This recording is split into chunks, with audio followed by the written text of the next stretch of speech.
It's great to meet you again. Thank you for taking a minute out for the show today. I appreciate it. Sure, absolutely.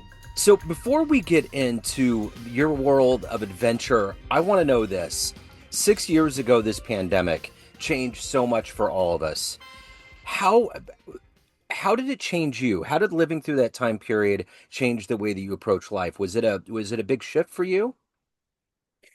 It it was kind of eye-opening, I will say that. For one thing, I think it helped me appreciate some of the things that I had around me. So, just to give you an example, I had been living in Manila for a couple of years prior to that, from 2017 to 2019, and I had moved back here to Singapore. And then a few months later, of course, COVID hit, and I'm glad that I was in Singapore as opposed to some of the other places that I've lived, just because the infrastructure is better, the government has a little bit more of a handle on things, and so it did kind of make me look around and say, okay, the choices I made me, got me here. I'm glad I made those choices.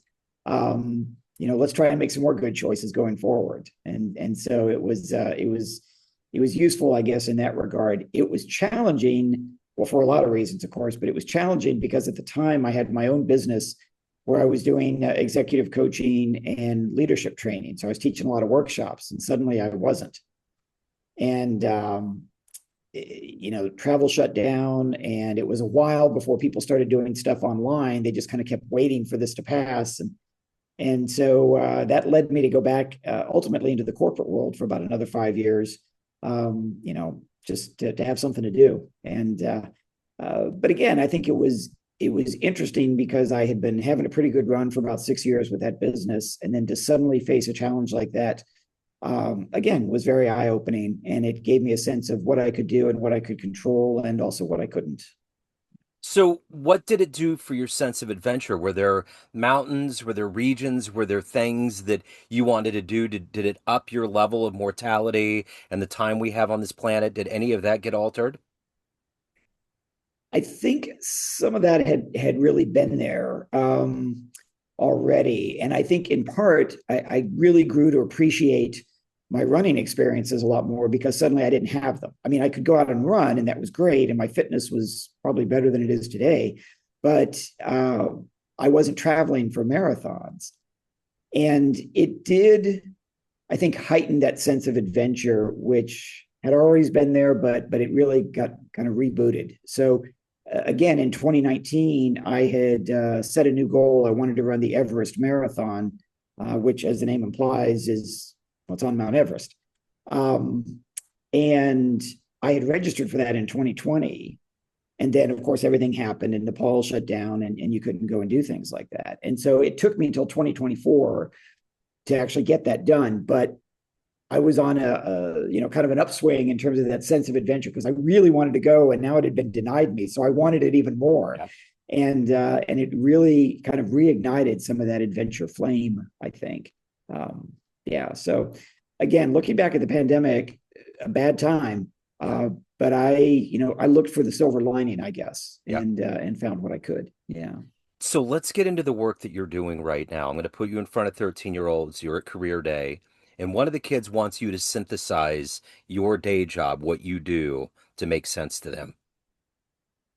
So my job now is sort of a two-parter, I guess, because I do individual work and I do group work. So I try to help people be better leaders. And I don't think anybody is born to be a leader. I think there are certain qualities people may have that will help them, but you've got to learn, just like you have to learn math and you have to learn science, you have to learn everything else, you have to learn how to be a leader. So I'm basically a teacher. And some of my teaching is one on one, and that's where I do the executive coaching. And I help people in a lot of cases with dealing with today's situations. Like, how do they get through today? How do they get through the challenges they face right now? And then I also teach classes, and I'll teach workshops for people who want to be leaders in the future. And so we focus more on the skills they need to build and the skills they need to develop. So basically, that's what I am as a teacher. It's just teaching people who in some cases are older than I am. Yeah. So what did you want to be when you were a kid? What was your dream job? Well, I was going to be the first fireman slash astronaut that anybody ever saw, and um, I think though at some point I realized I wanted to teach, but I wasn't quite sure how to do that because I saw what my teachers in junior high and high school were doing. I said, well, I don't want to do that. Um, because I know I'm making life hell for them, and I don't want to be that person. Um, so and then I went into the military, and for my second assignment as an officer, I had an opportunity to go teach at the Air Force Academy in Colorado Springs. And I got there, and after about a semester, I said, "Yeah, this is it. This is what I was thinking of when I was a kid. This is what I was thinking of when I was younger. I really, really like teaching." And so, at various times in my career, I've done that. I was a professor twice at the academy.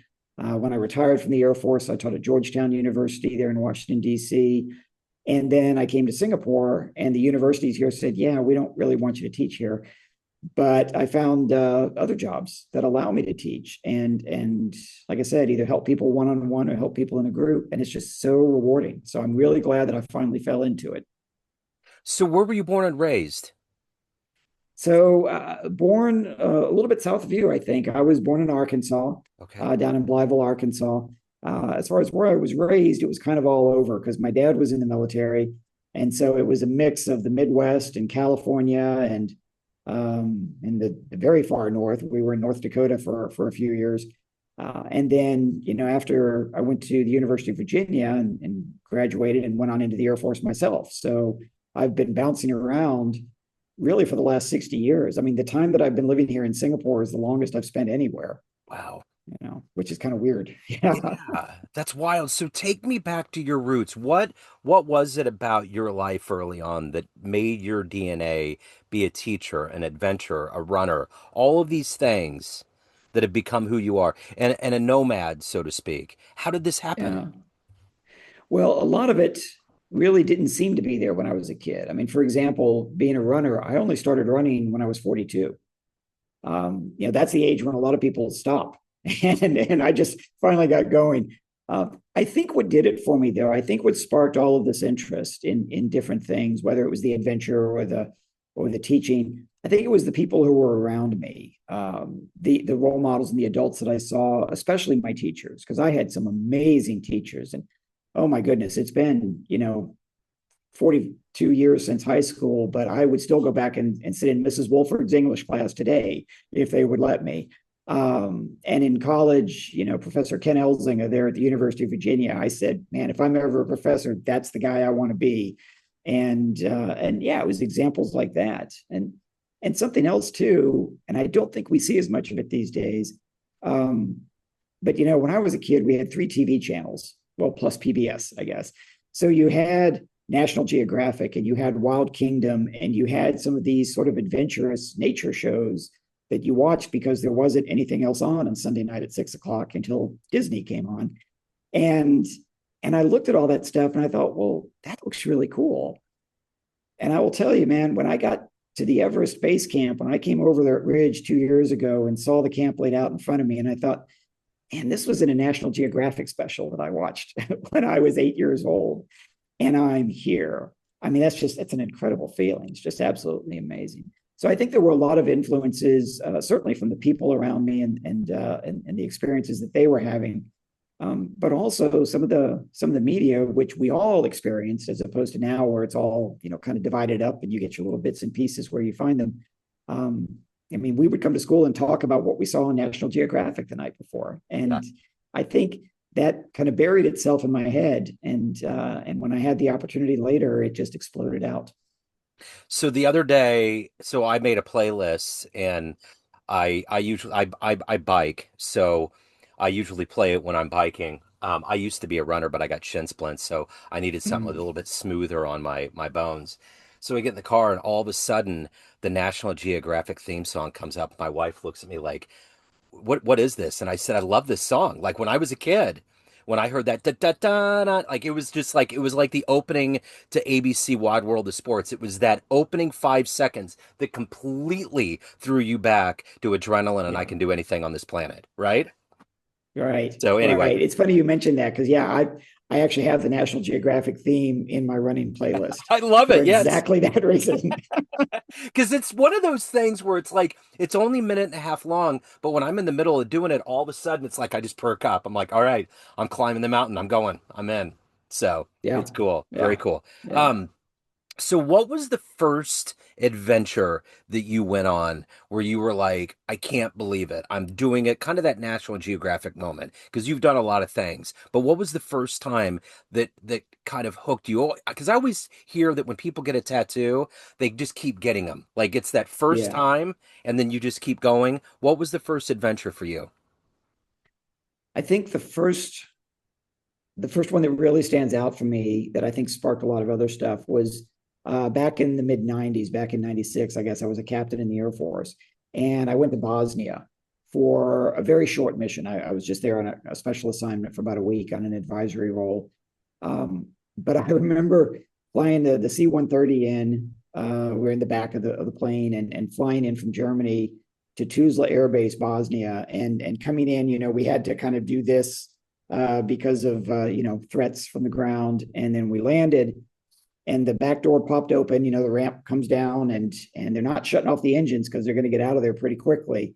And I remember standing there watching the door come down, and I thought, I cannot believe I'm here because I've been a professor at the Air Force Academy. I was a nuclear officer originally. I'm a guy who sat behind a desk, and I'm sitting here with my body armor and my sidearm, and I'm running out to avoid the mortars, that kind of thing. Yeah, Um, and it was different. And and don't get me wrong, being in a combat situation or a conflict situation is not a good thing by any means. yeah, Um, but it does spark something. I think there's a bit of an adrenaline rush there, and you can get somewhat addicted to it. And so the thing to do is go find other adrenaline rushes where nobody is shooting at you, and that's a lot better. Yeah, yeah. absolutely. So I'm curious. Who was that person in your life that saw you for who you were? You're a kid from Arkansas, you've grown up to see the world, you've gone on all these spectacular National Geographic adventures, but there's always that one person early on because it sees you. It's that teacher or that mentor who saw you first for who you really truly were. Do you remember that person?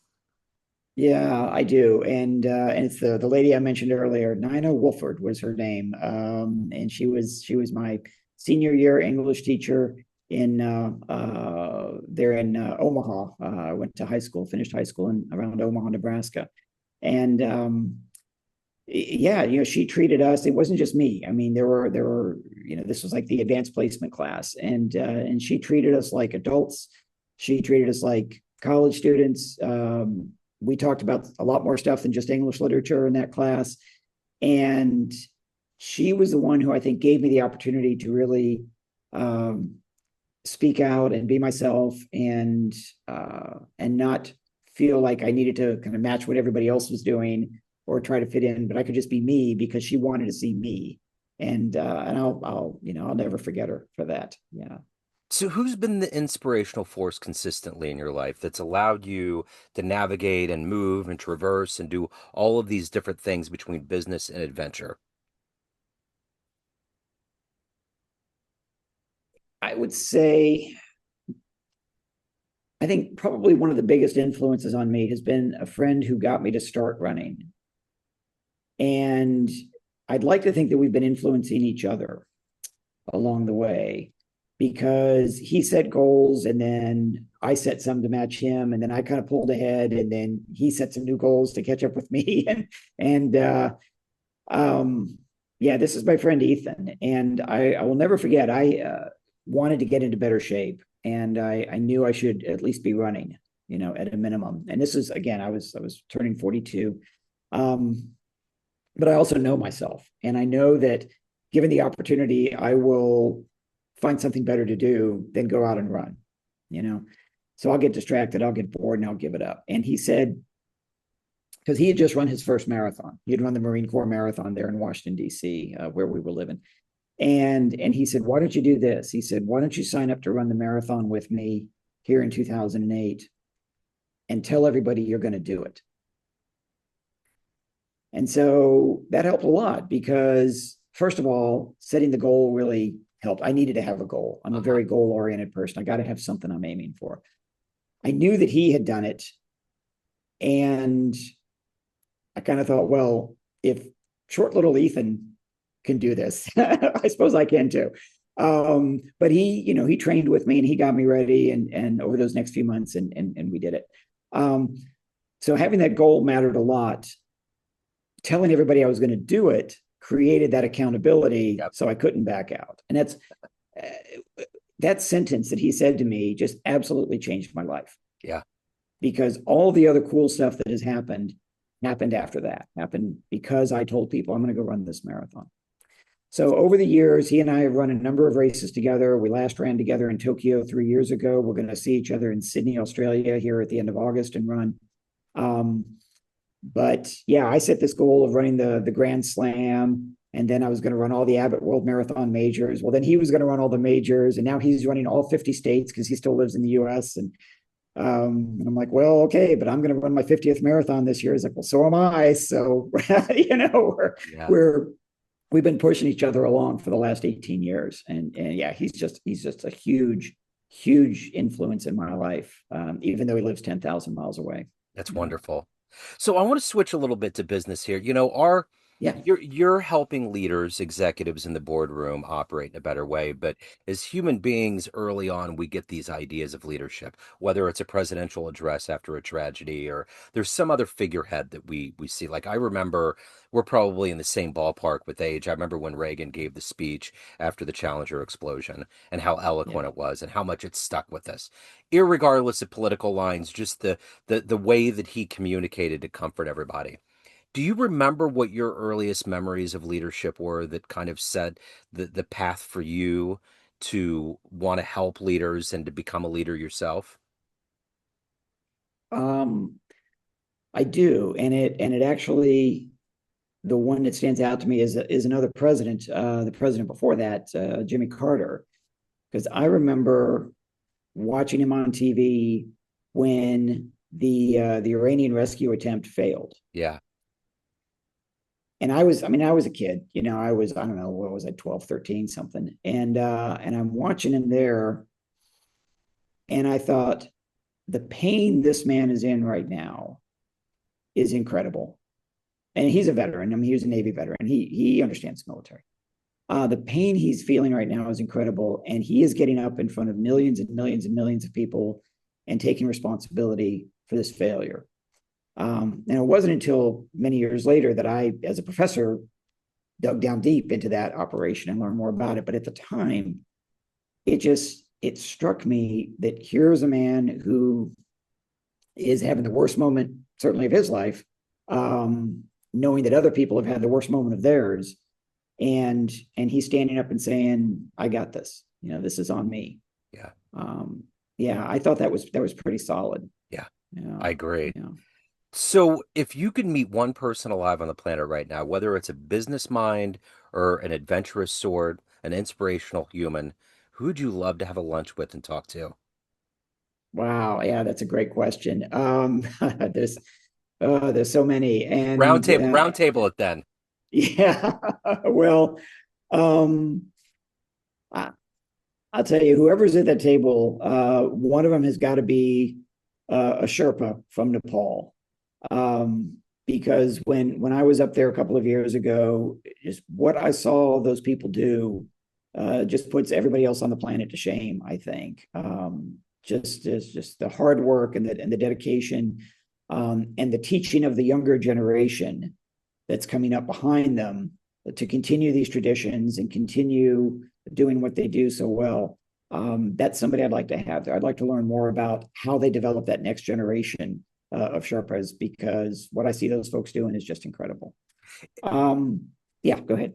Oh, no, I was just going to say, when you witness that level of almost deity-like work, like hard work and what they're doing, their determination, it what is that for you? What when you're doing your work, how much of seeing that infuses the way that you wake up every day and have the energy for everything that you do? What is that energy for you? Well, it's a reminder to me that if I'm having a bad day, um, I know people that are struggling even more, and they're doing it with a smile on their face. So if they can do that, I mean, if they could basically be carrying an IKEA bookcase on their back up, up around 13, 14,000 feet above sea level, then I can quit whining about whatever I got going on and just deal with it. And so I think that's been really useful to. I do find that getting to know a lot of different people from a lot of different backgrounds is really valuable for personal development and personal growth, because it does help you appreciate what you have and also what you're capable of, because you see what other people are capable of and you think, well, if they can do that, surely I can step up and do this. Yeah. um, I think in terms of other folks that I would want to sit down and meet with, I really would like to talk to Bill Gates one of these days. Yeah. Not so much about what he's doing now or what he's done the last few years, but this is a man who built a company that in many ways changed the planet, changed how we do work, it changed how we, changed our recreation, it changed so many things. And I want to know, first of all, how much of that did he foresee as he was building Microsoft, as he was building the capabilities there? And what does it feel like in retrospect? At what point did he realize, wow, I really did something here? Um, One of the things I've found is that very often we don't realize what we've accomplished until long after the fact. The rear view mirror shows a lot more clarity than the windshield does sometimes. And and I'd like to talk to some of these people who've had a big impact and find out from them when they realized what kind of impact they were making, and when they realized what kind of power they had to make change, and not just talk about change but actually make it happen.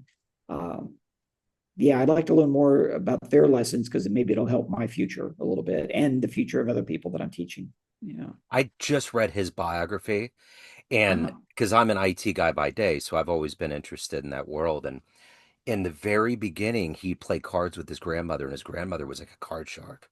So mhm. his idea of like binary and all of that, like number world, just kind of got galvanized. And that's kind of where, but it's a fascinating story because the way he ran into Paul Allen and how ragtag they were and how meager they were paid, and no one knew about technology. They were just kind of like the new explorers walking onto a land like, wait, what's going on here? They were the explorers in a different capacity. Yeah. Anyway, it would be interesting. And then I kind of juxtaposed that and read Jobs, and both of those two are just diametrically opposed. I mean, they were going Mm. towards the same things, but the way that their backgrounds were in their lives, so that those were very revealing to see how they developed that acumen. But I think sometimes, because I have a jazz radio show, and sometimes I'll ask musicians, did you know what you were creating in like that magical golden 40 to 60s era? Like, did you realize it? They're like, Mm. we were just doing it. And I think there was a part of Bill and all those guys that literally were living their passion. They were like gamers today. They weren't really eating well. They were drinking soda all the time, like he does Yeah. now. He drinks enormous amounts of Diet Coke.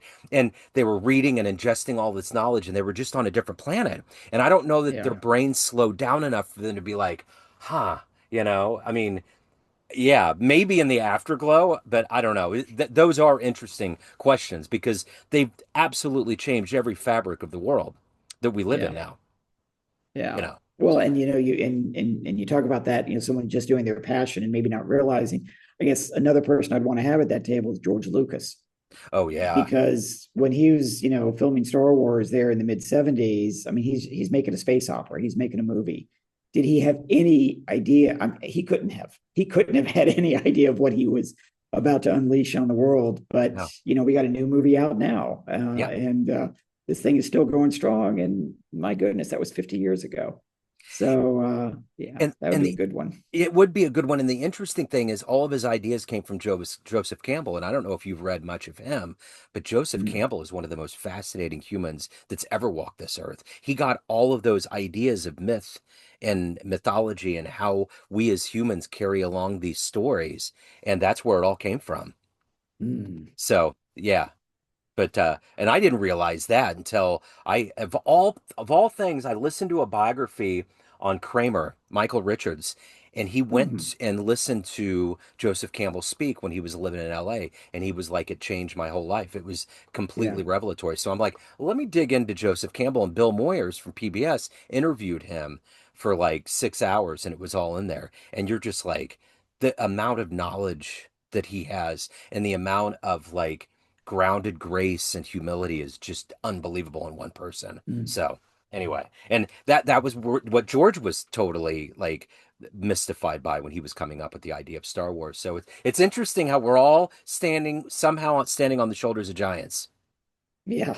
you Yeah. know. And who But knows, 50 years from now, maybe somebody's going to look back at us and say, did those guys know what they were doing? right, exactly. That's right. No. Exactly. So Yeah. I'm curious if you had a dream tonight and you ran into that kid from Arkansas that was on the precipice of living your life, and you walked in at your age now and there was a film projector in the room, and you went up and you clicked play and there was a 60-second highlight reel of this life you've lived.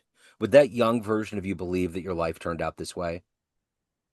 Oh no, no, that young version of me would just be amazed. One thing that I think did have an impact on me as a kid, and it sort of held me back, was I got diagnosed with scoliosis and kyphosis, spinal conditions, when I was a kid. And scoliosis is that S curve in your spine that everyone knows about. Kyphosis is more the forward curve, sort of the what people call the hunchback curve. So I wore a back brace for 2.5 years while I was in junior high and high school. And of course, as you can imagine, teenagers are really considerate of people who are different. Yeah, They certainly don't make fun of them or mock them or anything like right. that.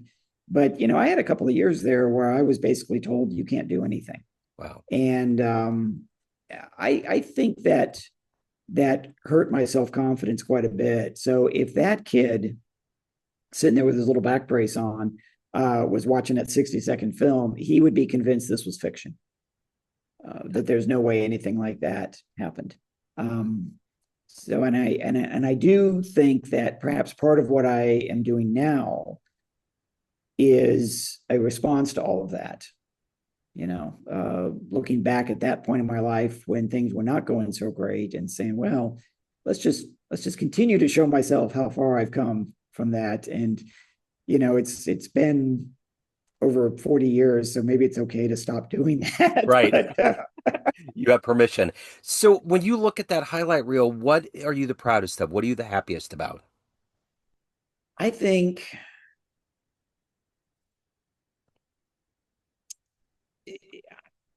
I think the one that I think that's really going to jump out at me is getting my PhD, because coming up through high school, I was one of the smart kids, and that was great. And then I went off to University of Virginia, where everybody was one of the smart kids, and somebody's got to be in the back of the pack. And my grades there were not fantastic. And I came out of school going, well, that's it. Whew, I'm done. I don't have to go back to school. I don't have to get another degree again. And then I stumbled into a master's degree because the Air Force was going to pay for it. I'm like, well, okay, why not? And and then an opportunity came up to pursue my PhD, and I never, uh, I mean, as a little kid, as a college student, and frankly, even after getting my master's, when all my classmates and I swore a blood oath that we were never going to do this to ourselves again. And suddenly here's a chance. I'm like, I'm going to go take this. Yeah.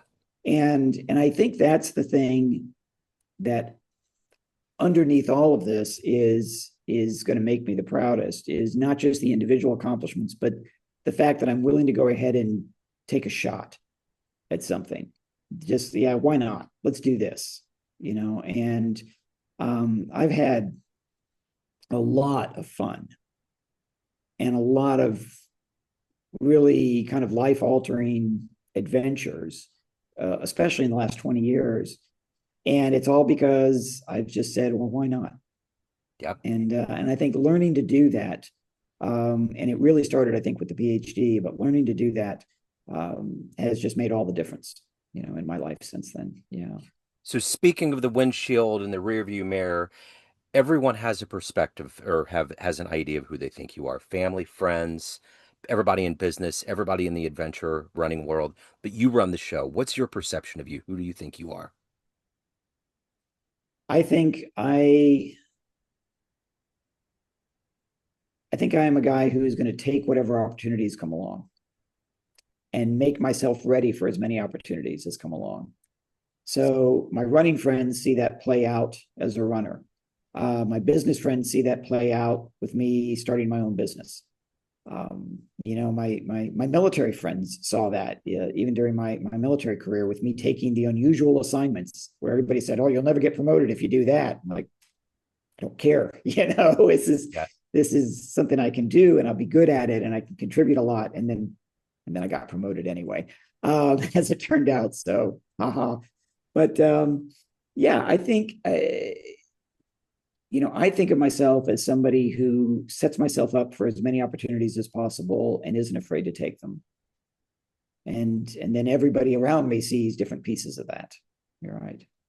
So if anybody wants to hire you, they have questions, they want to keep up with your adventures, any of the good business, where do they go? Yeah, the easiest way to find me, I guess, would be through LinkedIn. And you can find me there. Just look for William Thomas, PhD. I'm pretty sure I'm the only one with that exact name. But yeah, come looking for that. And that also has links over to a Facebook athlete page, which has all my running adventures on there. It has links back to my company's website. So if somebody's looking for coaching, if they're looking for training, if they're looking for a keynote speaker, then I'm very happy to parachute in and do that. I've got a few stories to tell, Yep. and we draw the business lessons out of those, and I think that's really important. And one of the things that one of the skill sets I think I've developed over the last maybe 10 or 15 years as I've shared these adventures and shared the lessons from them that I think are relevant to other people is I've really worked on my storytelling. Yeah. And I've realized that, when I'm working as a consultant or an executive advisor or something like that, yeah, I can put a bunch of data sets up on the screen. I can put a chart here and a graph there. But what people remember are the stories. Yeah.